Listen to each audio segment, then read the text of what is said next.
We welcome you to another live edition of the Sports Box, brought to you by our sponsor, Showcase Sports in Hamilton.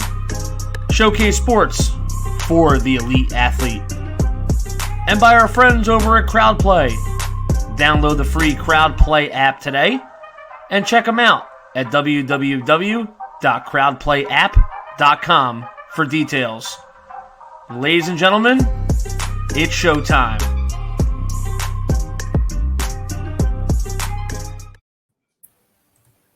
Hey everybody, welcome to Cage by IQ. I am your host, D-Bake. Joining with me today is 25-year-old phenom and current one championship strawweight champion, Joshua Pacio. How's it going, Joshua?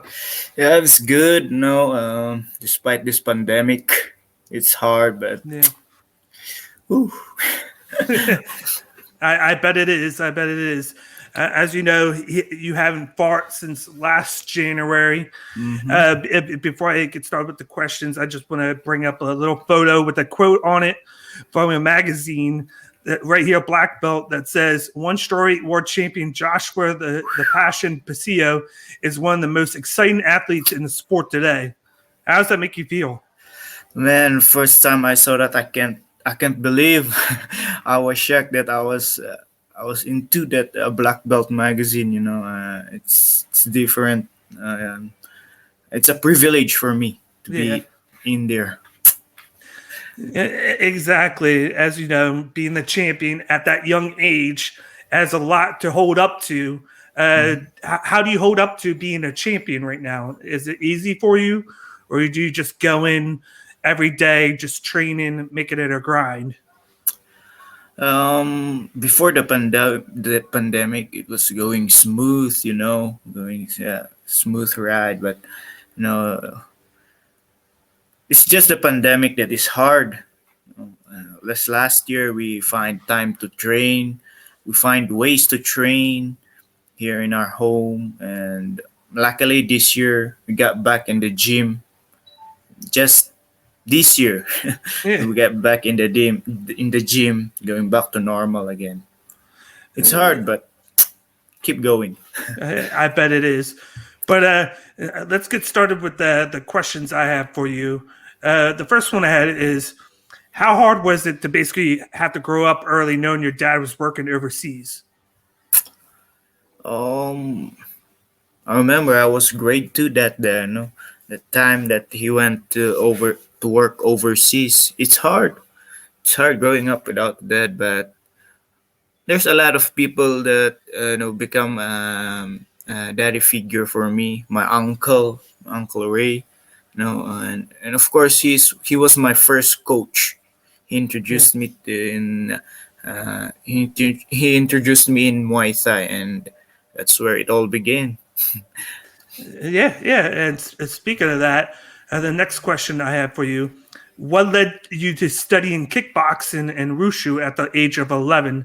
I think wushu was 13, but kickboxing at 11. Truth is, I was fat, when I was 10 years old or 11, and supposedly it's just for fitness. I'm doing kickboxing and Muay Thai just for fitness, but when I started doing it over and over again, I got in love with it, and this is the time that I knew that I love martial arts, and that's where it all begins. That's what I hear from a lot of MMA fighters, that they broke into it just for like fitness or to lose weight, and then they just wind up falling in love with it.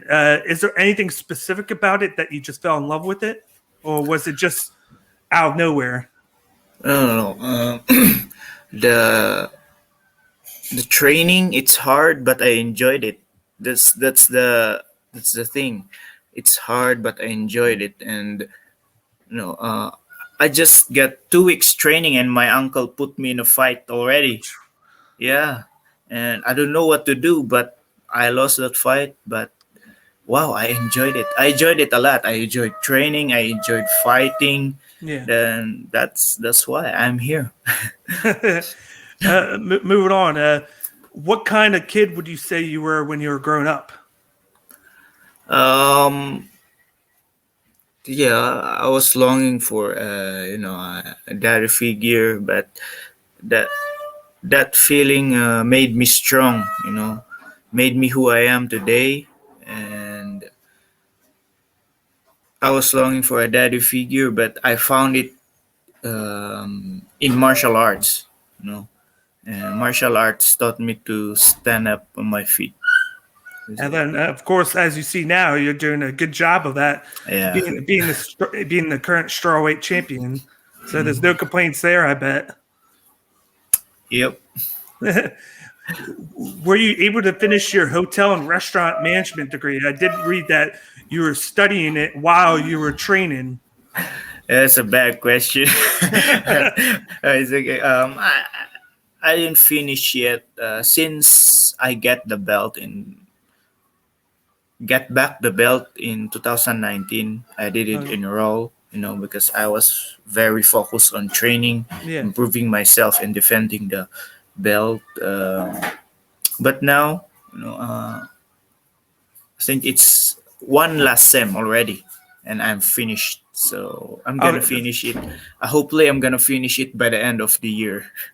Do you see yourself using it when you're done with your career, just to continue making money and then keep yourself working, or is that something you're going to think about once your career is over in MMA? When my career is over, I think I'm gonna put up a little restaurant, I think, or a bake shop, and use my knowledge to eat. But the main thing for me is when I'm finished, I'm gonna teach. Also, I'm gonna coach children that will be, be the next champion. Oh, that's cool. That's cool. I do like when a fighter gives back, where he's finished his career, then he becomes a coach. That's something that I really like. And I was going to actually ask you that too. Do you see yourself like being in somebody's corner, or do you just want to coach at like at a gym? I think for me, I want to see myself coaching in that cage corner, to see to what do you call this, to pass. I think it's passing the torch to the children, to the next generation. And I see myself coaching. As you see in the UFC, I know Habib is doing that right now. He just retired, and then now he said his next goal is he wants to become the coach of the year. He has guys in Bellator, PFL. He has a guy fighting right now, actually, and he's there. And then he has a couple guys in UFC. So it's good to see that he's doing that, especially since he just retired not too long ago. So I'm hoping to see you do that when you retire, and I think that you're doing a good job at doing that. Yeah. How was your developmental years for you as an amateur fighter? When I was an amateur, I fight in Muay Thai, I fight in Wushu, Wushu Sanda, a lot of loss. I always lost fight, but I didn't get distracted. I didn't get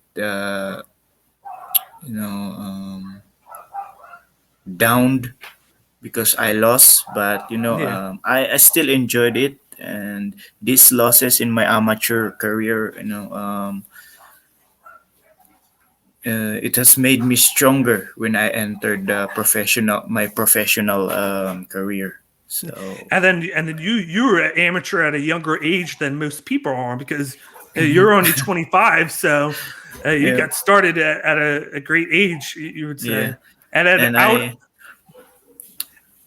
I would say it's better to lose early when you're an amateur rather than when you're a pro, because then you can see what you mess up with and then correct yourself then, rather than winning as an amateur thinking you're okay and then start losing at a pro, and then you have to fix it later on. That's right.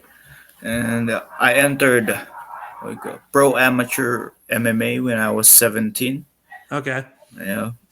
When I was 11 or 12 years old to 16 years old, current lost in kickboxing, wushu sanda. But when I entered MMA, I know how to deal with it already, and that's good.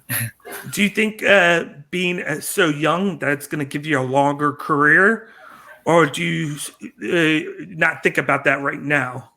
No, I'm not thinking about it right now. No, I just more focused on honing up my skills right now and continue to develop and level up as an Yeah. athlete. Do you have any favorite cheat meals? This is a question Oh, that I that's a just good started asking. Yeah. shawarma. Uh, what is that for people that wouldn't know? Shawarma is it's like you have this pita bread Okay. and what do you call this? A meat and a sauce over it. It's like um, yeah, it's like what do you call this? Um, because my father worked in Israel, right? Yeah. So they're eating this shawarma. Okay. It's a pita bread with meat on it, and you have sauce. And number two is pizza. Of course. Of Pizza, course. bros, pizza. And the number three is they call this milk tea. It's a drink. Milk. Okay. Yeah, Okay. you know it. If you're ever in the States, go to New Jersey or New York. Mhm. That's where the best pizza is. So, Oh, so if you're ever in the States and you want pizza, New Jersey and New York. okay, got it. So keep that in Getting mind. hungry, man. I'm getting hungry. That's definitely not good when you're about to go train soon. So, Yeah. uh, what does a typical training week look like, and do you feel like you still have a lot to learn? Typical training week for us is in the morning we do drills, more on drills. We do what do you call this? Techniques review, and of course sometimes we go running. Yes, you can see me there in the Yeah. oval. We go run 10 rounds, and you have to beat 15 minutes in that 10 rounds, but it's hard, only Edward Folayang did that. My fastest time is 16 minutes 45 seconds. And they always said the hardest part for a fight is training, and then when you get to the fight, Yeah, usually that's the easiest that's part. the easiest part. It's hard to think of that, but I would agree with that because of all the hours that you probably put into training. Yeah. All the hours, all the sacrifices, man. And after that in the morning, we go to the gym Okay. 6:30 p.m. to 8:30 or 9 p.m. So we do pad works, wrestlings, and grappling. Okay. Phew. You put it out there. Yep. Yeah. What are some of your hobbies outside of MMA? I always ask this because you put so much time and effort into training and then fighting. It's good to see what fighters do outside to kind of keep their mind fresh so they don't burn themselves out. Now we do mountain biking, enduro. So the downhill Yeah. like that, it's very good. The adrenaline rush. And sometimes we play basketball, even if I don't know how to play, but it's fun. Play basketball, and that's it. And playing games, like Mobile Legends. Okay. I was going to ask you what games do you like? Yeah, that's only Mobile Legends. Sometimes in PC, Call of Duty. Okay, Cardi. Yep, that's where it's at. Do you watch any sports on TV? Do you have any time for that? Yeah, of course. Of course MMA, and of course NBA. Who do you like in NBA? Golden State Warriors, but Oh, Sadly, they didn't enter the playoffs, man. I'm a Sixers guy, so Oh, so we got game 3 tomorrow. yeah, yeah. Go Embiid. Who do you have a favorite MMA fighter that you like look up to or anything? For me, the best example of a complete athlete is Khabib Nurmagomedov.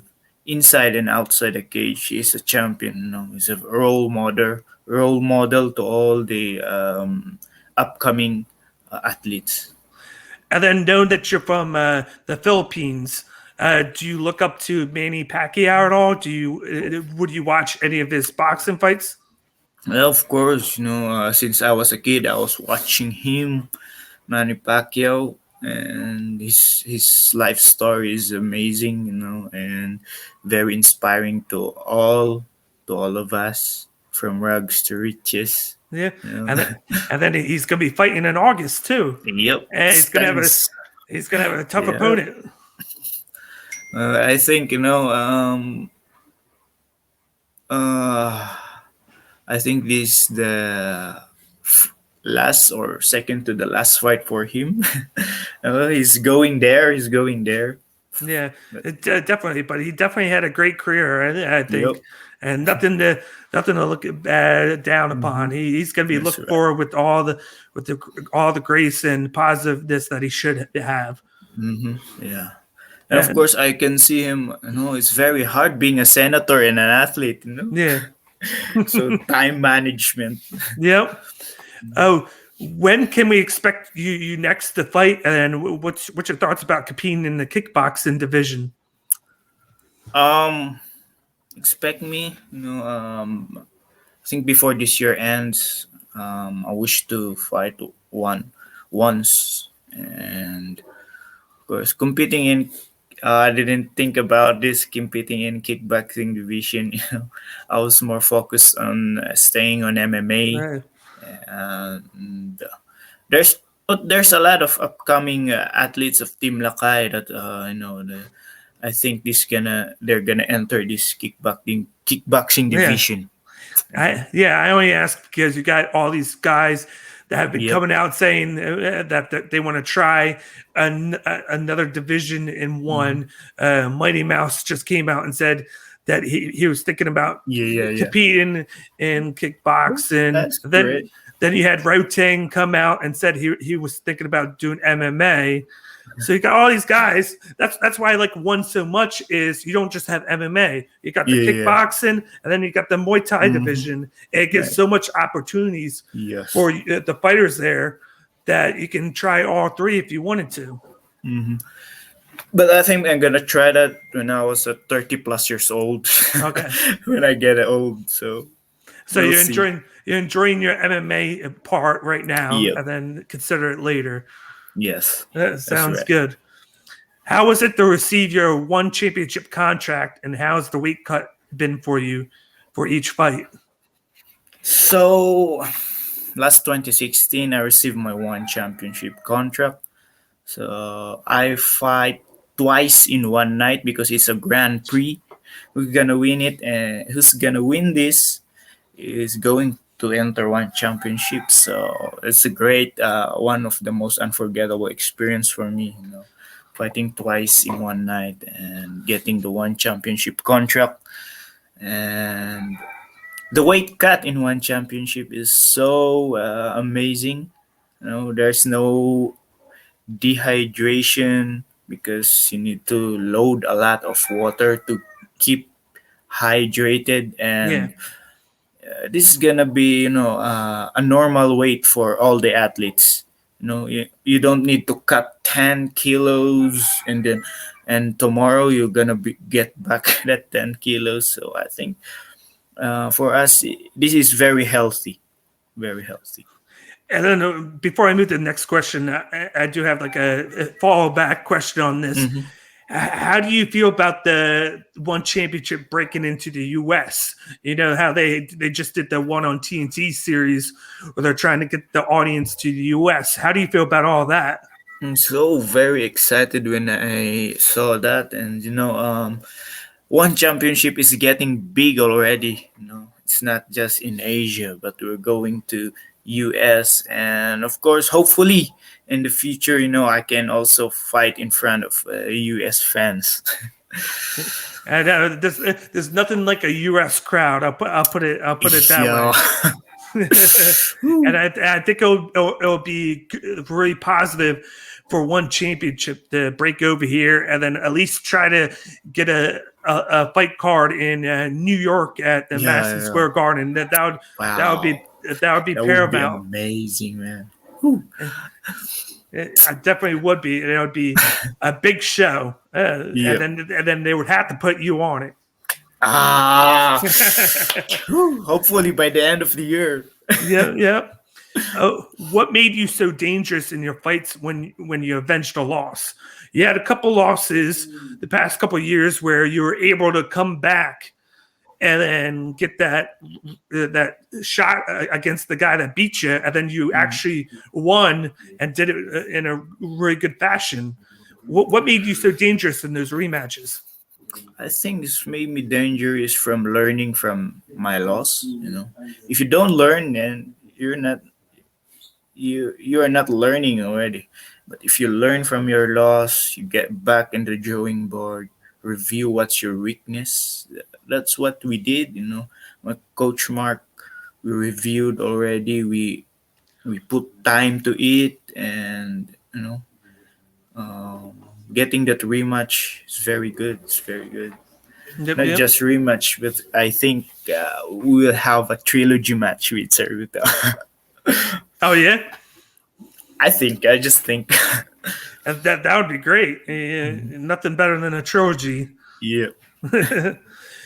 Oh, where does winning the strawweight title rank amongst your lifetime achievements? I think winning the strawweight title is, for me, it's just the second thing. The main thing for me is, win the strawweight, but of course, to inspire the next generation, it doesn't stop there from getting a strawweight title. It continuously go, to inspire the next generation so that they also will become a champion in their own chosen career. Definitely, because especially with you wanting to become a coach, you can Yep. let them know, I did it. I put the work in. Yep. I just won. I won the title. If you put the work in like me, you could have the same opportunities that I have. That's right. That's right. And then that'll be a good thing for you as a coach. Just be like, I was a former champion. It just like I'm willing to put in the work for you. I hope you put in the work that I did, Yes. helping you and then fighting as well. So I definitely see a future. Yeah. Even now, if I can Yeah. see a guy training, I can see if he's putting his 100% or not. I can see that because I put my 100% on training, so I know the feeling. I know what it is. And then you could probably spot if he has the Yep. it factor or not. Yeah. One of my last questions I have: what advice would you give young fighters who are thinking of becoming a pro? Oh, just what I've said. If you really want to become a pro athlete, you need to do a lot of sacrifices. Yeah. Do a lot of put on your 100% work, train hard. At the same time, you need to train smart, and of course, you need to put in a lot of time and focus. The main thing is focus on your goal, and of course, to keep winning all the fights. Like if you have a fight, think that this is your last fight of your life. With it. Yep. And then before we get going, knowing that you're in the strawweight division, do you have any inkling to move up or down weight class, or are you just happy to be at the strawweight division? For me, I will stay in the strawweight division because flyweight. That's for my teammates. Danny King and Jay Eustaquio. Bantamweight. They're getting that weight class is getting stuck because there's three of my teammates already there. Jan Lumark Sangyao is there, the son of Coach Mark. Yep. And then how's it fighting for a boss like Chatri? I hear he has the greatest warm-up speeches before each event. I hear he gives like a 1 minute speech that is just it pumps everybody up. How are they? If you are there and you're getting chills and you're getting very, very excited and nervous, and you're gonna think that this is your moment because Chatri is a very good and he motivates us a lot. Win or lose, he will motivate you. And and then lastly, is there any dream matchup that you have that you would like to have in the future, or you've never thought about that? No, for me, as a champion, my job is to defend the title, and of course, I'm more focused on getting better 1% every day, in my skills or being a well-rounded athlete. And see, when I watched a tape of you, I just felt like if there was some way that Mighty Mouse could move to the strawweight division, that would make for a great would matchup. Be good. that would be great. because just the matchup between you two would be great, and it would be the perfect time now to do it. If I have they give me an opportunity to go to flyweight and just fight Mighty Mouse, it would be a privilege, to test myself against a world champion. Exactly. But that will wrap up this interview with strawweight champion Joshua Pacio. I'd like to thank you so much for taking time out and talking to me. He's getting ready to go train. Hopefully he has a fight lined up soon. Definitely check him out. All of his fights on YouTube or on One Championship. Anything you would like to say before we get going? Thank you to all our fans and supporters. Thank you for supporting us in our ups and downs. God bless you all. Thank you very much. And thank you for coming on. I hope you have a wonderful rest of your day. Yeah. Thank you, sir. Thank you. Yeah, thank you very much. Thank you very much. I would like to thank Joshua for coming on right now. I know he has a busy schedule, so I want to thank him again for coming on. Once again, I am your host, D-Bake.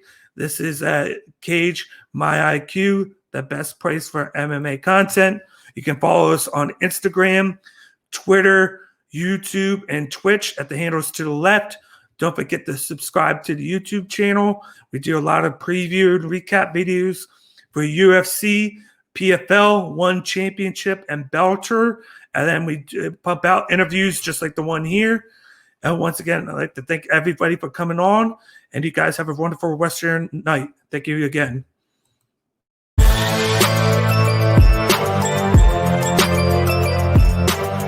Thank you for watching this episode of Cage My IQ on the Sports Box.